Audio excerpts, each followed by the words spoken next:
Hello students, so this is the second chapter, Padya part, Swami Vivekananda. A little bit here some problem is there. I will go next page.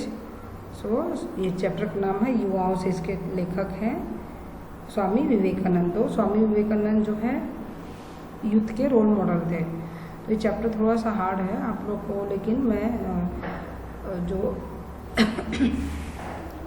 Chapter जो है थोड़ा hard है, तो इसलिए थोड़ा इसको will focus on question answer mainly. और इसके वर्ड्स, क्योंकि ये जो लेक्चर है वो स्वामी विवेकानंद के द्वारा दिया गया है, इसलिए जो है ये बहुत ज़्यादा थोड़ा टफ है। Then mainly for this chapter will focus on question answer. सो कि ये खुद उनकी भाषा है स्वामी विवेकानंद की। If anybody have problem for English translation, you can tell in office, because I don't know it now. First few students, so how many people they have another mother tongue, I don't know. So better if anyone have problem, you can tell the office.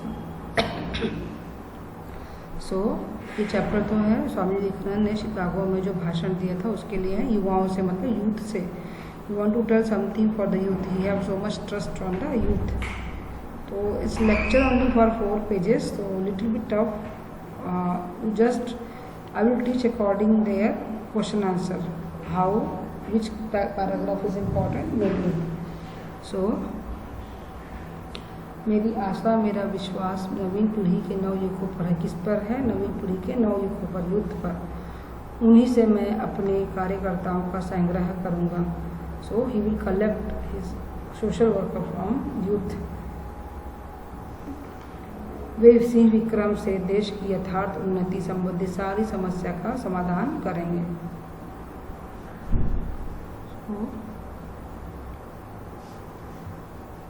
वे सिंह विक्रम से देश की यथार्थ उन्नति संबंधी सारी समस्या का समाधान करेंगे। So they will solve all the problem like lion, because they are young, they are youth.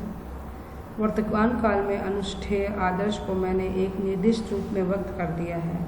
उसको कार्यान्वित करने के लिए मैंने अपना जीवन समर्पित कर दिया है। तो वर्तमान काल में अनुष्ठेय आदर्श को मैंने एक निर्दिष्ट रूप में व्यक्त कर दिया है। सो अनुष्ठेय मतलब आचरणीय, means his behaviour, can say like that, कि व्हाट ही डिड, अपने आचरण आदर्श, जो उनका आइडियल, जो भी उनका आचरण है उसको निर्दिष्ट करना, मतलब एक प्रॉपर वे, ही गिवन वन प्रॉपर वे, और उसको कार्यान्वित करने के लिए मैंने अपना जीवन समर्पित कर दिया। तो what he did, he given everything to the country. वे एक केंद्र से दूसरे केंद्र का विस्तार करेंगे और इस प्रकार हम धीरे धीरे समग्र भारत में फैल जाएंगे।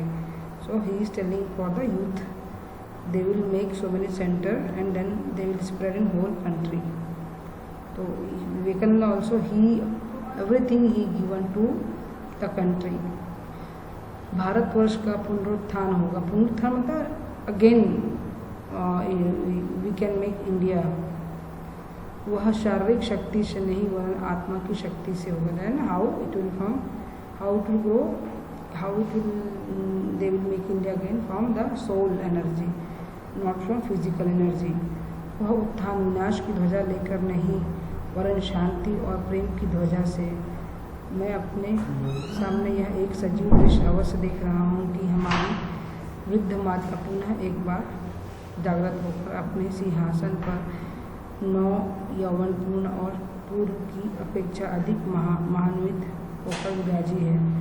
शांति और आशीर्वाद के वचनों के साथ सारे संसार में उनके नाम की घोषणा कर दो। तो अब हमें कि सीइंग नाउ की our India became old then, but though our this one motherland, he became old now, because he seeing now what we youth can do.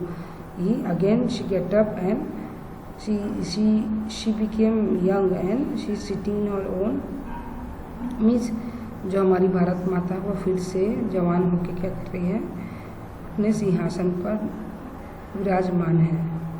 और तो हमको क्या घोषणा कर देना है, सारे विश्व में हल्की घोषणा कर देना है कि जो भारत है फिर से भारत का फिर से उत्थान हो रहा है, भारत माता फिर से नवयौवन पूर्ण होकर अपने सिंहासन पर बैठी है।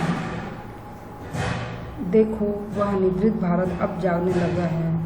सो मानो हिमालय के प्राणपद वायु स्पर्श से मृत देह की शीतल प्राय अस्थि मास तक में प्राण संचार हो रहा है। So now see how actually you can say that we need to get up we need to improve our countries. how ही क्या बोल रहे हैं, देखो कि भारत क्या हो रहा है, हमारे यूथ पावर से जो भारत है वह किससे, हिमालय से प्राणप्रद मतलब इस वन लाइफ देने वाला वायु से क्या हो रहा है, स्पर्श से जो हमारा भारत देश है, मृत देह के शीतल प्राय, शीतल मतलब लूज बॉडी एंड अस्थि मास तक प्राण में संचार हुआ।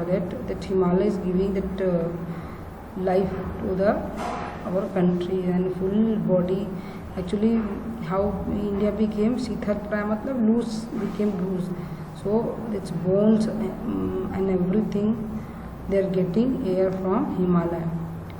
जड़ता धीरे धीरे दूर हो रही, जड़ता मतलब it's like everything in root means means permanent. Actually India gone, उसमें जो भी अंधविश्वास जो भी मतलब इंडिया में इतना ज़्यादा ख़राब हो गया कि अब धीरे धीरे, जड़ता मतलब होता है कि something we can't change like that thing, root. तो अब धीरे धीरे इंडिया जो है चेंज हो रहा है। जो अंधे हैं वे देख नहीं सकते और जो विकृत बुद्धि है वे समझ नहीं सकते कि हमारी मातृभूमि अपनी गंभीर निद्रा से जाग रही है। तो सम पीपल दे आर विकृत बुद्धि मतलब abnormal people, and the people who are blind they don't want to see anything, they can't see this much changes in our country. अब कोई उसे रोक नहीं सकता, nobody will stop her. अब यह फिर सो नहीं सकती, now she will not sleep again. कोई बाह्य शक्ति इस समय इसे दबा नहीं सकती क्योंकि असाधारण शक्ति का देश अब जागकर खड़ा हो रहा है। What I told we, India have some special power now. No one will stop that India. So अब now हमारा जो देश क्या है उसमें एक पावर हो गया है। Means he was giving a speech for youth. You see our India now. India is changing. Earlier in India, what is there? So many things are there in India. Like people they don't want to change. They are orthodox. So many things are there. This one like dowry is there. Child marriage is there. So many things are there. But Swami Vivekananda is giving like this speech for youth. He is giving a speech. See the India now. India get up. He is getting air from Himalaya, and the people who are blind, they are doing acting for blind. They don't want to see.